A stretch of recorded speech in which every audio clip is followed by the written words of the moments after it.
పనస్తానులేండి. ఏంటో అనుకుంటున్నారేమో, బుల్లి బుల్లి తొనలు ఏంటో అనుకుంటున్నారా? నిమ్మకాయ చెక్క అంత ఉన్నాయి కదా, నిమ్మకాయ అంత ఉంటాయండి అని కూడా అన్నాను. కాదండి, నిమ్మకాయ చెక్క అంత ఉన్నది అనమాట తొనొచ్చి. కానీ మంచి స్వీట్ అండి. మరి కోసేటప్పుడే ఒక అరడజన్ తినేసాను. మరి మొఖం మొత్తేసింది. మరి మీకు చూపించాలని ప్లేట్లో పెట్టడం జరిగింది. లేకపోతే ఇంకో సగం కూడా వెళ్ళిపోను అనుకోండి. పనస్తానులు అంటే నాకు చాలా ఇష్టం చెమండి. మా వారు పనసకాయలు వచ్చిన మొదలు అయిపోయే వరకు తెత్తూనే ఉంటారు. ఈసారి అయితే మరి 100 రూపాయలు 50 రూపాయలు ఇవి కూడా తెలిసిన అతనంట. ఓ 25-30 తొనలు ఇస్తూ ఉండేవాడు. మంచి తియ్యటి తొనలు అనమాట. తొనలు అంటాం కదా, పనస తొనలు తీసుకొచ్చేవారు. చక్కగా తిన్నామండి ఈ సంవత్సరం. మామిడి పళ్ళు తక్కువేలండి. మామిడి పళ్ళు ఇంకా బాగోలేదు అని తెచ్చుకోవడం లేట్ అయిపోయింది. పెద్దలకు పెట్టుకోవడం కూడా లేట్ అయిపోయింది. కానీ మామిడి పళ్ళు తక్కువేలండి. పనసకాయలు మాత్రం బాగా తెచ్చుకున్నాం. ఇవి అయితే చూపించాను కదా ఉల్లికాయలు. ఈ చెట్టు అయితే పెద్దదేనండి. చెట్టు నిండా కొబ్బరికాయల్లా కాసేస్తాయి.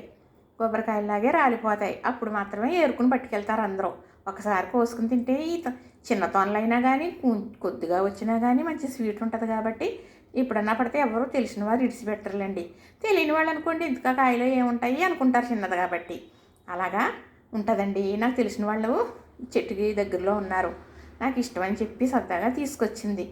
2 కాయలు తీసుకొచ్చింది. 2 కాయలు తొనలో అయితే నేను ఒక అరడజన్ తినేసాను అంటున్నాను కదా. కాయకొత్తి ఎన్నోరావండి, ఇన్ని వస్తాయి. తను చూసారా ఎంత ఉందో? నవ్వేస్తారు మీరు అనుకున్నాను నేను. నిజంగాన ఎంత ఉందో చూడండి. నిమ్మ చెక్క అంత చిన్న నిమ్మకాయలు చిన్న నిమ్మకాయ చెక్క అంతా కదా. ఎంత బుల్లి తొన ఉందో చూసారా? చిన్ని తొన కదా. కాయకి తగ్గట్టే తొనలు ఉన్నాయనుకోండి.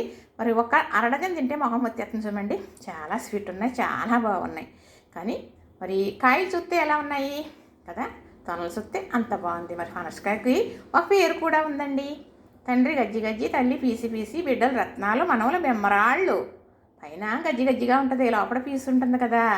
మరి బిడ్డలు రత్నాలు అంటే ఎంతో తీయగా ఉంటుంది కదా ఈ పనస్తోన కదా.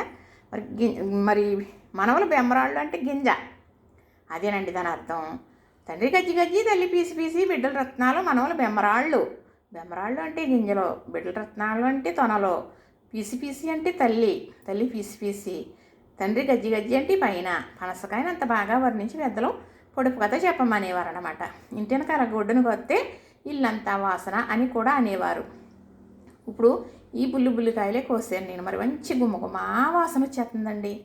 మరి ఎక్కడో పనసకాయ కోసుకుంటున్నారు అనుకుంటారన్నమాట. అందుకు ఇంటి వెనకాల గొడ్డును కొత్తే ఇల్లంతా వాసనని అనేవారు అన్నమాట. ఎన్నో ఉన్నాయండి చెప్పాలంటే. మీలాంటి వాళ్ళు ఎంకరేజ్ ఉండాలి. ఎంకరేజ్ ఉంటే తప్పకుండా చెబుతాను. మరి చూశారు కదా, నచ్చింది కదా. మంచిగా చూస్తుంటే 2 తొనలు మనం కూడా నోట్లో వేసుకుని చప్పలిందామా అనిపిస్తుంది కదా. అంత బాగున్నాయి నిజంగా. స్వీట్ చాక్లెట్లాగే ఉన్నాయండి. చూసారా? నచ్చిందా? లైక్ చేయండి, షేర్ చేయండి, సబ్స్క్రైబ్ కూడా చేసేయండి.